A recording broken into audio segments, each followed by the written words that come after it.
কথা শোনা যাচ্ছে আমার?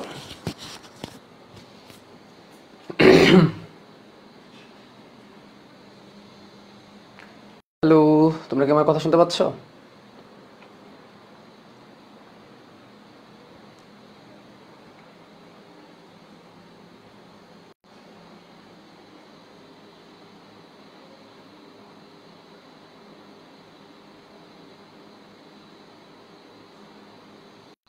আচ্ছা, চলো আমরা শুরু করি।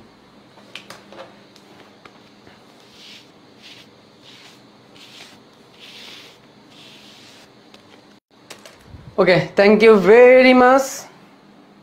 আমাদের মাঝখানে একটা লাইভ ছিল, আমরা ওই লাইভটা অ্যাটেন্ড করলাম। ওই লাইভটা অ্যাটেন্ড করে এসে আমরা এখন আবার আমাদের যেখানে আমরা পড়ছিলাম সেখানে আমরা চলে আসি। থ্যাংক ইউ ভেরি মাচ, তোমরা আবার আসছো। আর অনেকে ক্লাসটা করতে পারবে না, সমস্যা নাই, ইনশাল্লাহ আমরা পরে এটা রেকর্ড করে দিতে পারবো। বাট আমাদের যে সিলেবাসটা আমরা যেভাবে সাজিয়েছি, রুটিনটা যেভাবে সাজিয়েছি, আমি চাই সে অনুযায়ী শেষ করতে, ঠিক আছে? কোনো উল্টাপাল্টা না করতে। এই জন্য আর কি আমি তোমাদেরকে একটু চাপ দিচ্ছি, তোমাদের চাপ দিচ্ছি, ভালোর জন্যই দিচ্ছি। তো তোমার তো গাইডলাইন সেশনে গেলাই, তোমার তো গাইডলাইন সেশনে আমার একটা গল্প শুনলা, রিয়েল গল্প। আরও অনেক গল্প আছে আমার লাইফে, আমি তোমাদেরকে বলবো না, আস্তে আস্তে, সমস্যা নেই। আমার লাইফে অনেক ট্র্যাজিক স্টোরি আছে, ঠিক আছে? তোমাদের শুভ্র ভাই তোমাদের সামনে এত সুন্দর করে হাসতে পারে কেন জানো? কারণ অনেক এক্সপিরিয়েন্স আমি পাইছি। এক্সপিরিয়েন্স আমাকে অনেক শক্ত করছে, অনেক স্টেবল করছে। তোমার লাইফে যত বেশি এক্সপিরিয়েন্স থাকবে, তোমার লাইফে যত বেশি স্ট্রাগল থাকবে, তুমি তত বেশি স্ট্রং হবা, ঠিক আছে? ওকে, এখন আমরা যে জিনিসটা পড়তে যাচ্ছি সেটা হচ্ছে কোষস্থ নির্জীব বস্তু। আমরা তো কোষের সজীব বস্তু, সজীব বস্তু, সজীব বস্তু অনেক কিছুই আমরা পড়লাম, ঠিক আছে? এখন আমরা কোষস্থ নির্জীব বস্তু নিয়ে আলোচনা করব। আমরা নিউক্লিয়াস পড়ছি, আমরা রাইবোজোম, প্লাস্টিড, মাইটোকন্ড্রিয়া, গোলজি বস্তু, এক্সওয়াইজেড অনেক কিছু পড়ছি, ঠিক আছে? এখন আমরা আলোচনা করব কোষস্থ নির্জীব বস্তু নিয়ে। কোষের মধ্যে নির্জীব কি বস্তু আছে, ঠিক আছে? সো সেই নির্জীব বস্তুগুলোর মধ্যে আমরা প্রথমত যে জিনিসটা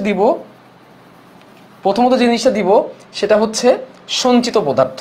কোষের ভিতরে কিছু সঞ্চিত পদার্থ থাকবে, যেগুলো জীবিত না, সঞ্চিত পদার্থ, কিছু সঞ্চিত পদার্থ থাকবে কোষের মধ্যে। সঞ্চিত পদার্থের পাশাপাশি কিছু নিশ্চিত পদার্থ থাকবে, কিছু জিনিস কোষ থেকে বের হবে, এগুলোকে নিশ্চিত পদার্থ বলে, কোষের নিশ্চিত পদার্থ। এবং থাকবে কিছু বর্জ্য পদার্থ। কোষের মধ্যে বিপাক প্রক্রিয়া অনেক বর্জ্য তৈরি হবে, সেই বর্জ্য পদার্থ কোষে থাকবে। তো এই তিনটা জিনিস আমরা একটা কোষের মধ্যে নির্জীব বস্তু আকারে আমরা পাবো, ঠিক আছে? এখন সঞ্চিত পদার্থ বলতে কি বোঝায়, আমি এটা শর্ট করে বলতেছি একেবারে। সঞ্চিত পদার্থ বলতে বিভিন্ন রকমের শর্করা কোষের মধ্যে জমা থাকে, শর্করা, আমিষ কোষে জমা থাকে, যেমন কোষ গহ্বর থাকে, তারপরে লিপিড, এগুলো কোষে জমা থাকে। এগুলো হচ্ছে কোষের সঞ্চিত পদার্থ হিসেবে থাকবে। কি হিসেবে থাকবে? সঞ্চিত পদার্থ। তারপর ধরো আমি আরো অ্যাড করতে পারি ইনসুলিন, অ্যাড করতে পারি, আমি সেলুলোজ অ্যাড করতে পারি, এবং অনেকগুলো অ্যাড করতে পারি, সবগুলো আমাদের দরকার নাই, ঠিক আছে? এগুলো হচ্ছে কোষের সঞ্চিত পদার্থ। সেলুলোজ, গ্লাইকোজেন, ঠিক আছে, এটসেট্রা। নিশ্চিত পদার্থ কি? কোষ থেকে বের হবে। যেমন ধরো হরমোন কিন্তু নিশ্চিত পদার্থের মধ্যে একটা। হরমোন কিন্তু কোষ থেকেই আসে। এনজাইম কোথা থেকে আসে? এনজাইম কিন্তু কোষ থেকেই আসে, কোষ থেকে নিশ্চিত হয়। তারপর আরো কি আছে? যেমন ধরো কাঁচা ফলের বোটা যদি কাটো, তাহলে কি বের হয়? এখান থেকে গোড়া থেকে কি বের হয় বলো তো? ফলের বোটা কাটলে গোড়া থেকে কি বের হয় বলো? কষ বের হয়, বিভিন্ন রকমের রস বের হয়। তাহলে বিভিন্ন রকমের কষ, বিভিন্ন রকমের রস, এগুলো কিন্তু নিশ্চিত পদার্থ। নিশ্চিত পদার্থ হিসেবে কি কি আছে? নিশ্চিত পদার্থের মধ্যে আছে বিভিন্ন রকমের পিগমেন্ট মানে কি? পিগমেন্ট মানে হচ্ছে রঞ্জক। পিগমেন্ট মানে কি? পিগমেন্ট মানে হচ্ছে রঞ্জক, বিভিন্ন রকমের রঞ্জক পদার্থ। যেমন ধরো ক্লোরোফিল, যে ক্যারোটিন, জ্যান্থোফিল, XYZ, এগুলাকে আমরা বলি হচ্ছে পিগমেন্ট। এরকম পিগমেন্টগুলো নিশ্চিত হবে, মানে কোষ থেকে নিশ্চিত হবে। তারপর ধরো বিভিন্ন রকমের কি হরমোন, এগুলো হচ্ছে নিশ্চিত পদার্থ। তারপরে বিভিন্ন রকমের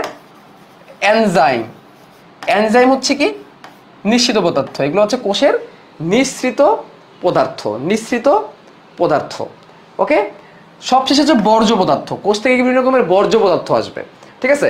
বর্জ্য পদার্থগুলো হচ্ছে গাম,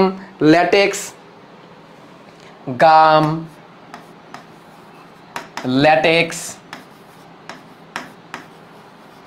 ওয়াক্স বা মোম এটসেট্রা। এইখানে তোমাদের বইয়ের মধ্যে দুটো গুরুত্বপূর্ণ কথা আছে। আমাদের কোষের মধ্যে কিছু ক্রিস্টাল বা খনিজ জাতীয় পদার্থ পাওয়া যায়, ঠিক আছে, খনিজ ক্রিস্টাল বলে আমাদের কোষের মধ্যে। আমাদের কোষের মধ্যে কিছু খনিজ ক্রিস্টাল পাওয়া যায়, খনিজ ক্রিস্টাল। তো কোষের প্রধান বর্জ্য পদার্থ হিসেবে খনিজ ক্রিস্টাল যেটা থাকে, খনিজ ক্রিস্টাল মানে খনিজ লবণ জমতে জমতে ক্রিস্টালের মতো হয়ে গেছে। ক্রিস্টাল মানে কি, একটা দানার মতো হয়ে গেছে, খন্ডের মতো হয়ে গেছে, এটাকে বলা হয় খনিজ ক্রিস্টাল। এই খনিজ ক্রিস্টালের নাম হচ্ছে ক্যালসিয়াম অক্সালেট। ক্যালসিয়াম অক্সালেট, এটাকে বলা হয় ক্যালসিয়াম অক্সালেট। ক্যালসিয়াম অক্সালেট হচ্ছে প্রধান খনিজ ক্রিস্টাল। একটা কথা লিখে রাখো, প্রধান খনিজ যেটা ক্রিস্টাল আকারে থাকে। তাহলে যদি প্রশ্ন করি কোষের প্রধান খনিজ ক্রিস্টাল কি, যদি প্রশ্ন করি কোষের প্রধান খনিজ ক্রিস্টাল কি, যেটা কোষের মধ্যে ক্রিস্টাল আকারে দানা আকারে জমা থাকে, বর্জ্য পদার্থ হিসাবে থাকে, তাহলে তার নাম কি? তার নাম হচ্ছে ক্যালসিয়াম অক্সালেট। এই প্রশ্নটা কিন্তু মেডিকেল ভর্তি পরীক্ষায় আসছে, মেডিকেল ভর্তি পরীক্ষায় কিন্তু প্রশ্নটা আসছে যে কোষের প্রধান খনিজ ক্রিস্টাল কে, কোষের প্রধান খনিজ ক্রিস্টাল হিসাবে কে থাকে, ঠিক আছে? তার নাম হচ্ছে ক্যালসিয়াম অক্সালেট। বুঝছো? এই কি হারাই গেলে নাকি তোমরা?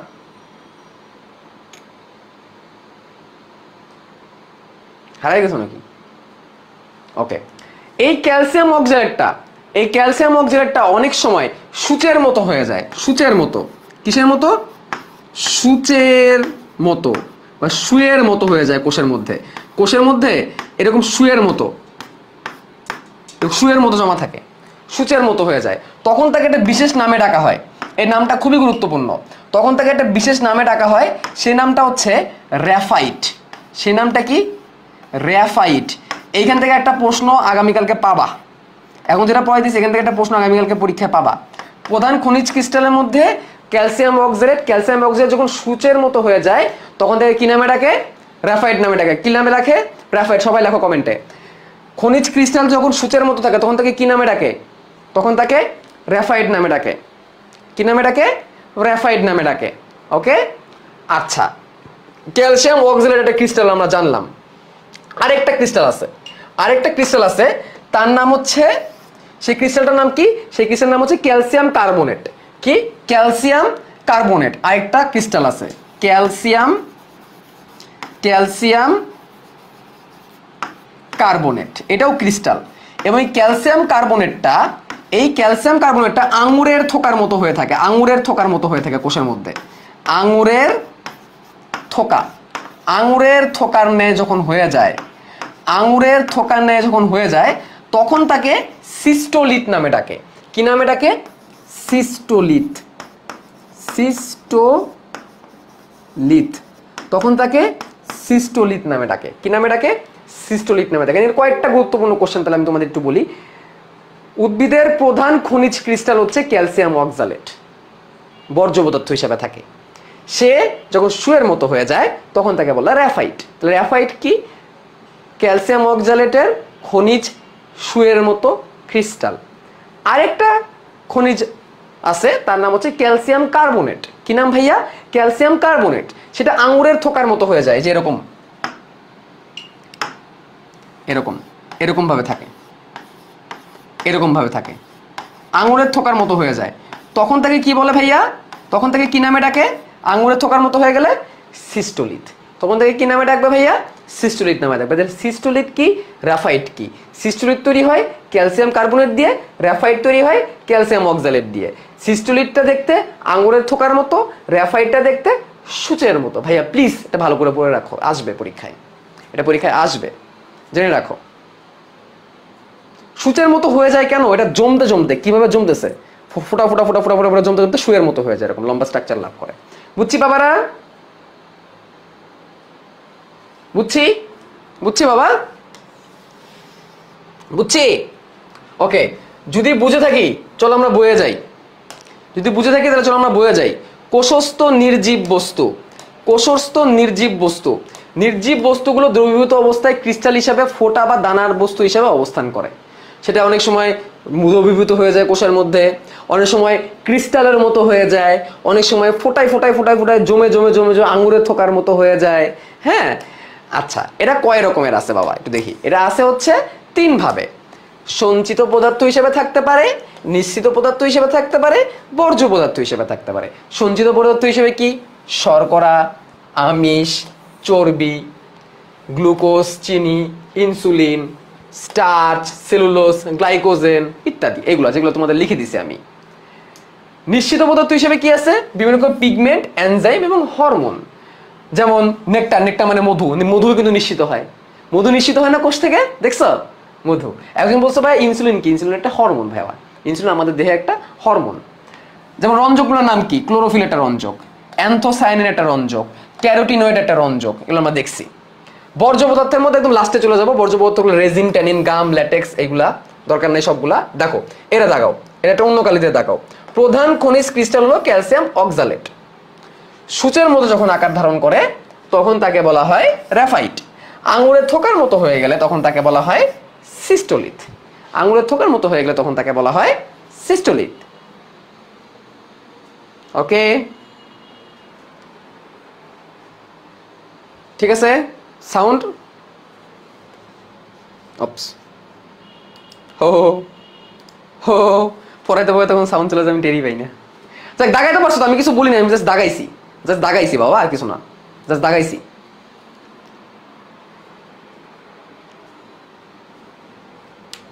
ভাইয়া 2-3 মাস গেলেই সব ভুলে যায়, এই জন্য পরীক্ষা দিবা, রিভিশন দিবা, তাহলে আর ভুলবা না। আচ্ছা আসো, যে জিনিসটা আমি আগে পড়াই নাই সেটা একটু পড়াই দিই। সেটা হচ্ছে সেন্ট্রিওল পড়াই নাই তোমাদেরকে, সেন্ট্রিওলটা পড়াই দিই।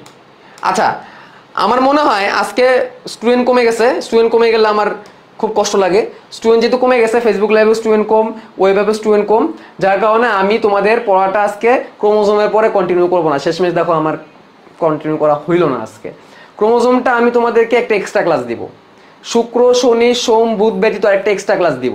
সেই এক্সট্রা ক্লাসে আমি তোমাদেরকে ক্রোমোজোমটা পড়াবো এবং পরে এক্সট্রা অংশ তোমাদেরকে পড়াবো।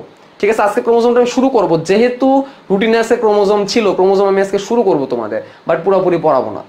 আজকে স্টুডেন্ট নাই, আমি চাই না যে, আমি জানি রেকর্ড কেন আমি করাবো না জানো? কারণ রেকর্ড একবার জমে গেলে পরে আর পড়া হয় না। আমি চাই না তোমাদের রেকর্ড জমুক, আমি চাই না তোমাদের বেশি ক্লাস জমে যাক।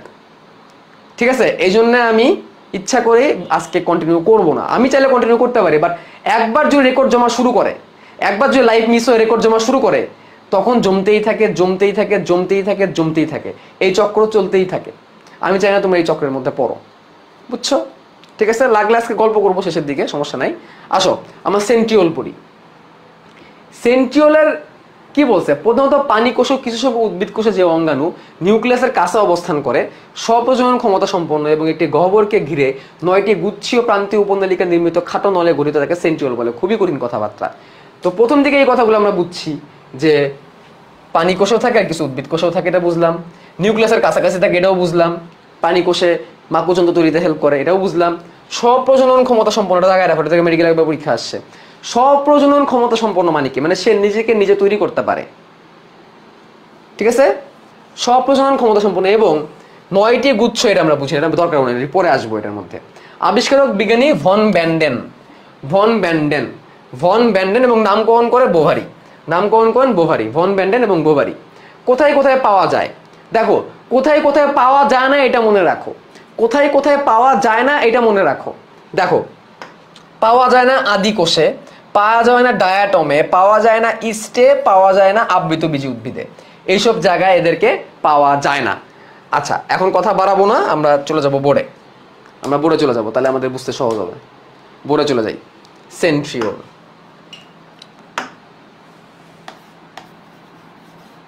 সেন্ট্রিওল, সেন্ট্রিওল, সেন্ট্রিওলের অবস্থানটা কোথায়? আমি তোমাদের সেন্ট্রিওলের প্রয়োজনীয়তার আগে তোমাদেরকে বুঝাই। প্রথমে একটা প্রাণী কোষ আমাকে আঁকাইতে হবে, একটা প্রাণী কোষ আঁকাবো।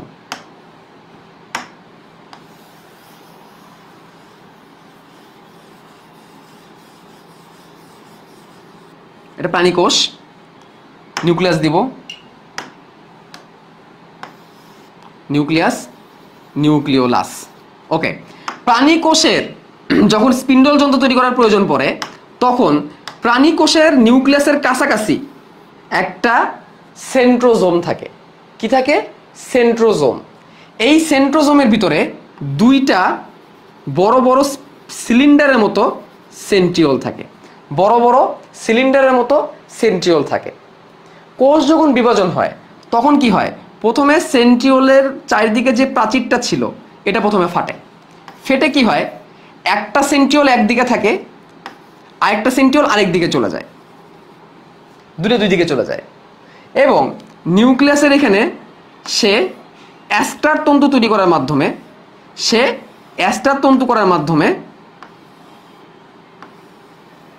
না, একটা একদিকে থাকে, এটা ভুল বলছি, মানে দুটাই দুই দিকে চলে যায়, এভাবে চলে যায়।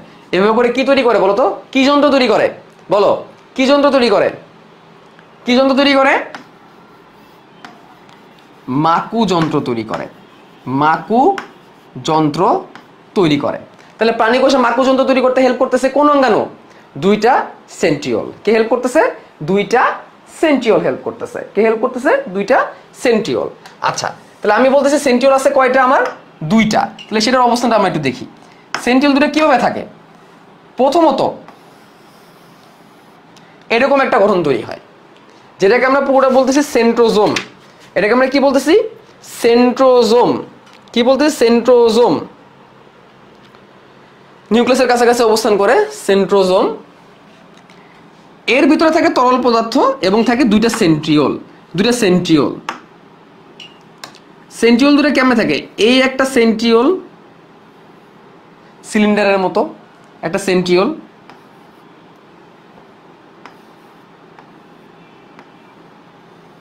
এই একটা সেন্ট্রিওল, দুইটা সেন্ট্রিওল সিলিন্ডারের মতো দুইটা সেন্ট্রিওল আমরা পেয়ে গেলাম। কি পাইলাম? দুইটা সেন্ট্রিওল পাইলাম। এবং সিলিন্ডারকে এরকম দাগ দাগ দাগ দাগ দিতে হবে। তাহলে পুরোটা হচ্ছে সেন্ট্রোজোম। পুরোটা কি? পুরোটা হচ্ছে সেন্ট্রোজোম। সেন্ট্রোজোম বা সেন্ট্রোসোম বা সেন্ট্রোজোম, পুরোটা হচ্ছে সেন্ট্রোজোম। এর ভিতরে তরল পদার্থ আছে, এই যে মাতৃকার মতো, ম্যাট্রিক্সের মতো আর কি। এর ভিতরে তরল পদার্থ আছে।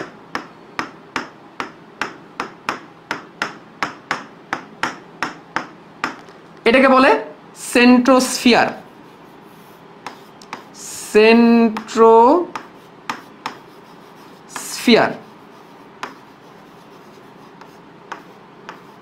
সেন্ট্রোস্ফিয়ার। আর যে দুটো জিনিস আছে, এই দুটো জিনিসকে বলা হয় হচ্ছে সেন্ট্রিওল। এই দুটো হচ্ছে সেন্ট্রিওল। এবং মনে রাখবে ভাইয়া, দুইটা সেন্ট্রিওলকে একসাথে ডিপ্লোজোম বলবে। দুইটা সেন্ট্রিওলকে একসাথে বলবে ডিপ্লোসোম। কি বলবে? ডিপ্লোসোম। তাহলে ভাই ডিপ্লোসোম কি এক কথায় যদি জিজ্ঞাসা করি, বলো তো ভাইয়া, ডিপ্লোসোম কি এক কথায় যদি জিজ্ঞাসা করি, হোয়াট ইজ ডিপ্লোসোম? এক কথায় জিজ্ঞাসা করলে ডিপ্লোসোম হচ্ছে সেন্ট্রোজোমের ভিতরে থাকা দুটো সেন্ট্রিওলকে একসাথে আমরা বলবো ডিপ্লোসোম। কি বলবো? ডিপ্লোসোম। দুটো সেন্ট্রিওলকে একসাথে বলবো ডিপ্লোসোম। ক্লিয়ার বাবা? ক্লিয়ার? এখন আমাদের জানতে হবে কিভাবে কিভাবে সেন্ট্রিওলটা তৈরি হয়। কিভাবে সেন্ট্রিওলটা তৈরি হয়? আচ্ছা, একটা সেন্ট্রিওলের গঠন আমরা দেখব। একটা সেন্ট্রিওলের গঠন দেখবো। একটা সেন্ট্রিওল তৈরি করতে গেলে আমাকে তিনটা জিনিস লাগবে। তিনটা জিনিস আমাকে নিতে হবে।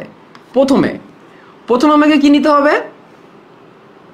প্রথমে আমার লাগবে হচ্ছে সিলিন্ডার। প্রথমে আমাকে বানাইতে হবে একটা সিলিন্ডার, কারণ দেখতে একটা সিলিন্ডারের মতো। সিলিন্ডার। এবং সিলিন্ডার কি ফাঁকা থাকবে? না, সিলিন্ডারের ভিতরে থাকবে ট্রিপলেট। সিলিন্ডারের ভিতরে থাকবে কে? ট্রিপলেট। ট্রিপলেট এটাকে আরেকটা নামে ডাকা হয়। কি নামে ডাকা হয়? এটাকে ত্রয়ী অনুনালিকা নামে ডাকা হয়। কি নামে ডাকা হয়? ত্রয়ী অনুনালিকা। ত্রয়ী অনু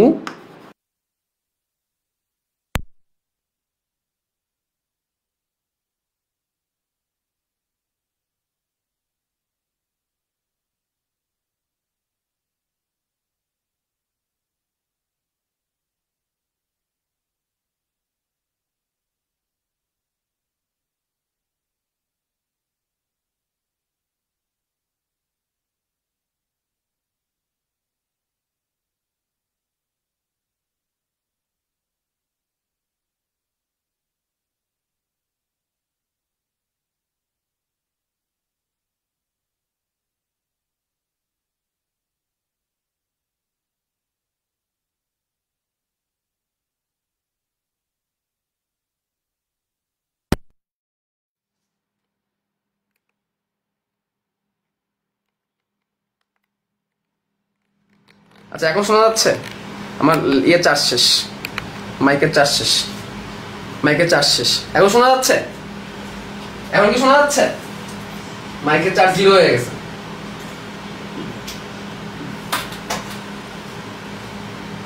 ওকে, এখন শোনা যাচ্ছে। একটু জোরে করে বলতে হবে। ত্রয়ী থেকে শুরু করেন। ত্রয়ী অনুনালিকা থাকবে, আর ত্রয়ী অনুনালিকাকে জোড়া লাগানোর জন্য থাকবে হচ্ছে লিঙ্কার। এখন আমি তোমাদের একে দেখাই। এইটা হচ্ছে একটা উপনালিকা। এইটা কি একটা উপনালিকা। এটার নাম কি? একটা উপনালিকা। কি নাম? উপনালিকা। আমি এরকম 3টা উপনালিকা আঁকাবো, 3টা উপনালিকা আঁকাবো। এই হচ্ছে আরেকটা উপনালিকা, এটা হচ্ছে আরেকটা উপনালিকা, এবং আমাকে আরো একটা উপনালিকা আঁকাইতে হবে। এটাকে কি কালার দেখানো হচ্ছে? এটা দিয়ে দেখাই, সাদা না, এটা দিয়ে দেখাই। 3টা উপনালিকা আমি আঁকাইলাম, 3টা উপনালিকা, 3টা উপনালিকা। একটার নাম দিলাম আমরা সি, আরেকটার নাম দিলাম আমরা বি, আরেকটার নাম দিলাম আমরা এ বা এ বি সি বা সি বি এ দিলাম। এই যে 3টা উপনালিকা, 3টা উপনালিকা, ঠিক আছে? এই 3টা উপনালিকা একসাথে হইলে তৈরি হবে একটা ট্রিপলেট বা অনুনালিকা। এই 3টা উপনালিকা মিলে তৈরি হবে একটা ট্রিপলেট বা অনুনালিকা। 1 নাম্বারটা সিলিন্ডার, সিলিন্ডারে পরে আসবো, আগে 2 নাম্বারটা আমরা বুঝি। আগে আমরা এটা বুঝি ট্রিপলেট কেমনে তৈরি হয়। তাহলে একটা ট্রিপলেট কয়টা উপনালিকা দিয়ে তৈরি? ট্রিপলেট মানে অনুনালিকা। মানে এই 3টা মিলে একটা অনুনালিকা, এই 3টা মিলে একটা অনুনালিকা, ঠিক আছে? 3টা মিলে একটা অনুনালিকা।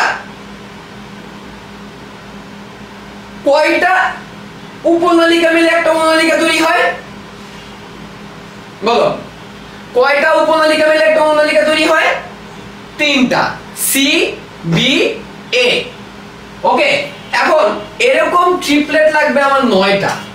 এরকম ট্রিপলেট লাগবে আমার কয়টা? 9টা। এরকম ট্রিপলেট করা লাগবে আমার 9টা ট্রিপলেট লাগবে, এরকম আমার 9টা। তাহলে এখন দেখো, তোমাদেরকে দেখাই কিভাবে হবে, দেখি এটা করা যায় কিনা। 9টা ট্রিপলেট আমাকে আগাইতে হবে, 9টা। তাহলে লেটস ট্রাই ইট হিয়ার। এখানে ট্রাই করি, দেখো আমরা 9টা ট্রিপলেট আগাইতে হবে। হ্যাঁ, 9টা।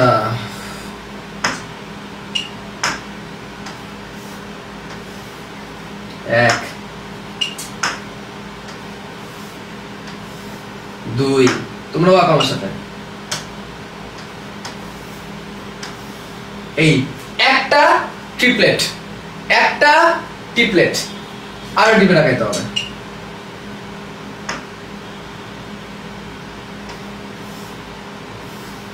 আর ট্রিপলেট,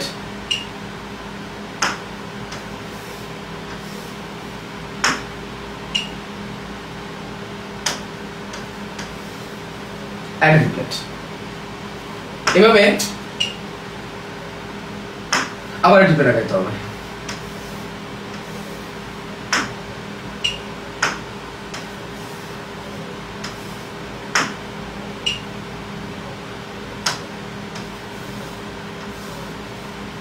ট্রিপলেট এভাবে করে চক্রাকারে ঘুরবে। কি হবে? চক্রাকারে ঘুরে যাবে।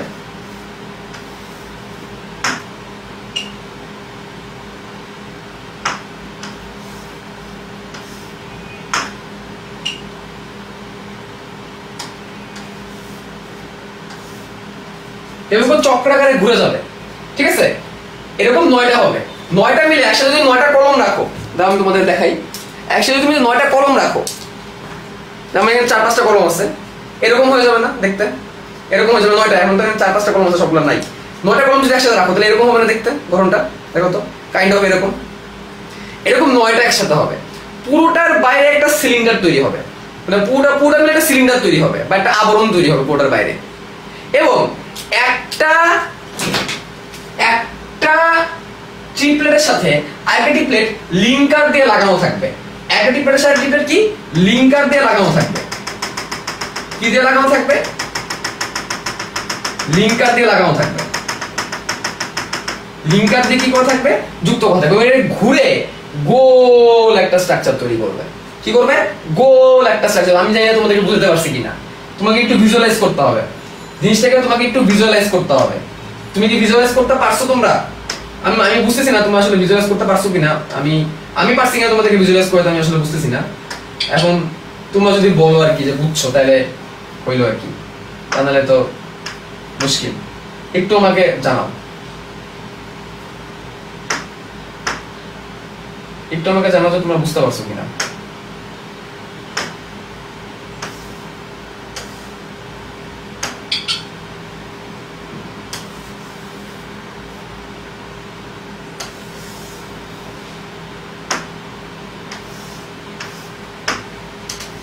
এইভাবে তৈরি হবে জিনিসটা। তাহলে ট্রিপলেট লাগলো 9টা, প্রত্যেকটা ট্রিপলেট 3টা উপনালিকা দিয়ে তৈরি। ট্রিপলেট গুলোকে কানেক্ট করা হয়েছে লিঙ্কার দিয়ে, এবং পুরোটা মিলে একটা সিলিন্ডার তৈরি করছে বাইরে দিয়ে। বলো বুঝছো কিনা?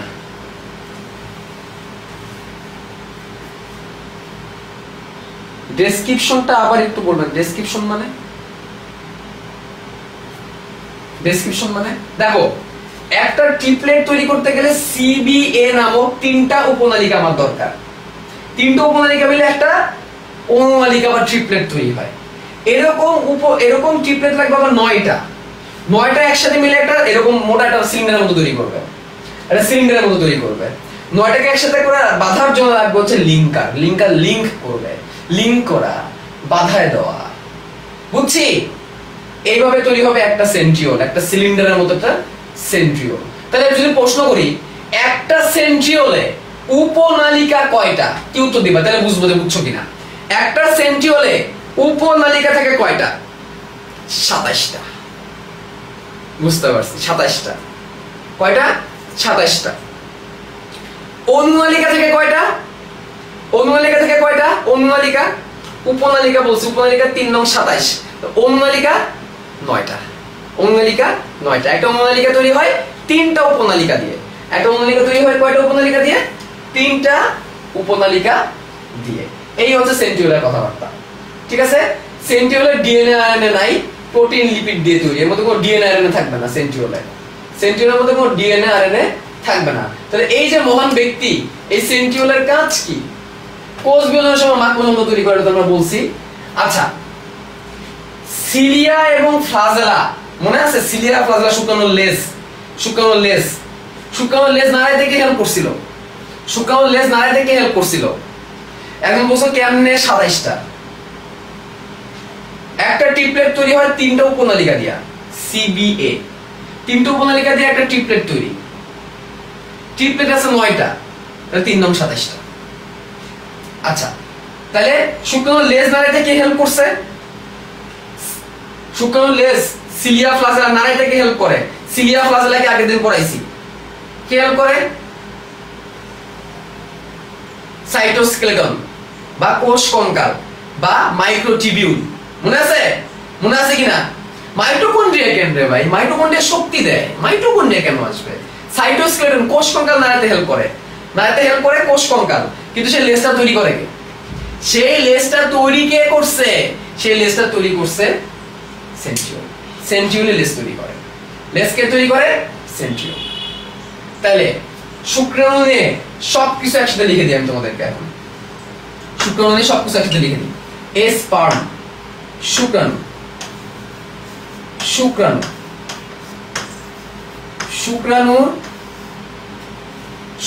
অ্যাক্রোজোম কে তৈরি করছিল? একসাথে লিখে দিচ্ছি, কালকে পরীক্ষা আসতে পারে। কালকে পরীক্ষায় কিন্তু নিউক্লিয়াস পর্যন্তই আসবে পরীক্ষায়। নিউক্লিয়াস এবং কোষস্থ নির্জীব বস্তু পর্যন্ত আসবে। শুক্রাণুর অ্যাক্রোজোম তৈরি করছে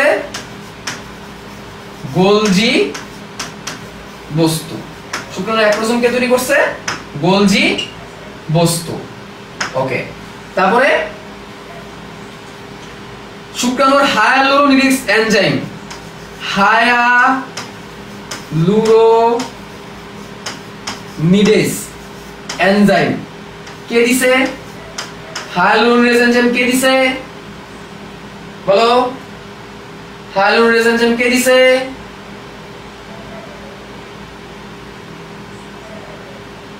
লাইসোজোম। লাইসোজোম, লাইসোজোম,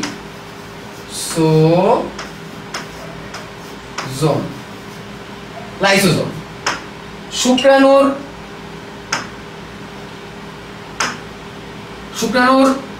ঘাড় বা গ্রীবা, ঘাড় বা গ্রীবাতে শক্তি অর্জনে কে আছে? শুক্রাণুর ঘাড় বা গ্রীবাতে শক্তি অর্জনে কে আছে? মাইটোকন্ড্রিয়া। শক্তি মানে মাইটোকন্ড্রিয়া,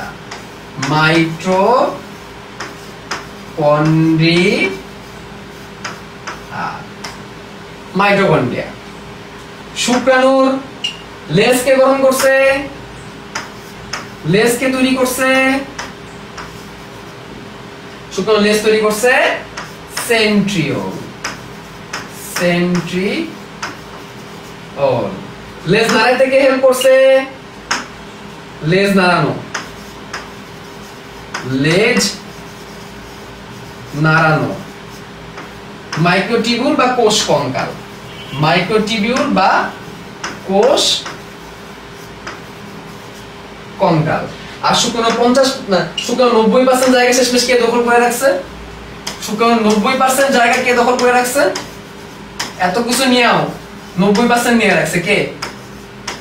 মানে এর তারিফ করা উচিত। এত কিছু অন্যরা তৈরি করছে আর সেই কিনা 90% জায়গা দখল করে রেখে দিয়েছে। হ্যাঁ, কি একটা অবস্থা। নাও, শুক্রাণু থেকে এই কথাগুলাই আছে। এইগুলা পড়লে শুক্রাণু ডান,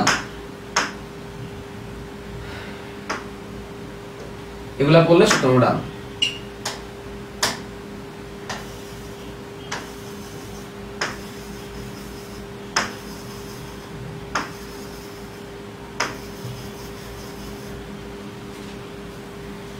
ওকে,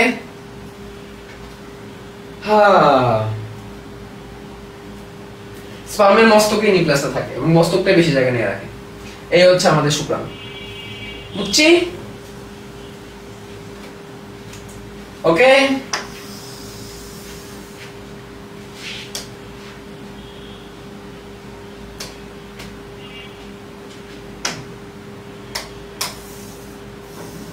সেন্ট্রিওল, ভৌত গঠন। সেন্ট্রিওলে কি আছে? প্রাচীর বা সিলিন্ডার বা ওয়াল, ট্রিপলেট বা তৈনালিকা, যোজক বা লিঙ্কার। এতে কোনো ডিএনএ আরএনএ নাই, প্রোটিন লিপিড দিয়ে তৈরি। 9টি ট্রিপলেট বা তৈ অনুনালিকা থাকে, প্রত্যেকটা আবার 3টি করে উপনালিকা থাকে। উপনালিকাকে এবিসি এভাবে সাজানো হয়।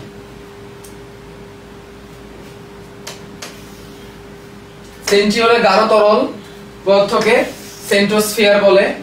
সেন্ট্রোস্ফিয়ার সেন্ট্রিওল ধারণ করে। সেন্ট্রিওলকে একত্রে বলা হয় সেন্ট্রোসোম, সবটাকে একত্রে বলা হয় সেন্ট্রোসোম। আর গাঢ় তরল পদার্থ সেন্ট্রোস্ফিয়ার।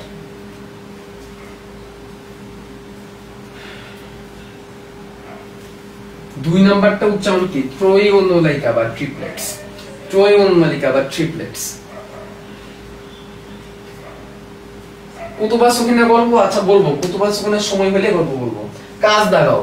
কোষ বিভাজনের সময় বাক্যযন্ত্র তৈরি, কোষ বিভাজনের সাহায্য, সিলিয়া ও ফ্লাজেলা কোষ সৃষ্টি করা এবং শুক্রাণু লেজ গঠন করা।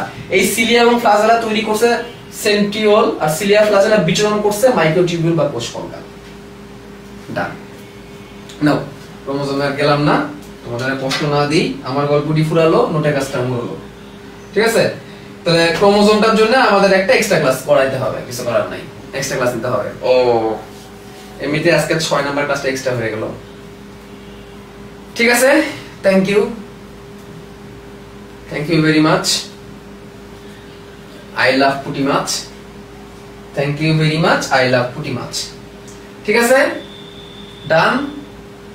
ঠিক আছে, যে নেক্সট যে এক্সট্রা ক্লাসটা নিব না, সেই এক্সট্রা ক্লাসটা হচ্ছে তোমাদের ক্রোমোজোমটাই শুধু পড়াবো সিলেবাসে, আর হচ্ছে কোশ্চেন সলভ করব। অনেকদিন ধরে কোশ্চেন সলভ করি না আমরা, অনেকদিন ধরে কোশ্চেন সলভ করি না। নেক্সট ক্লাসটা ক্রোমোজোমই পড়াবো শুধু, এক্সট্রা ক্লাস, এবং দিন কোশ্চেন সলভ করে দিব তোমাদেরকে অনেক।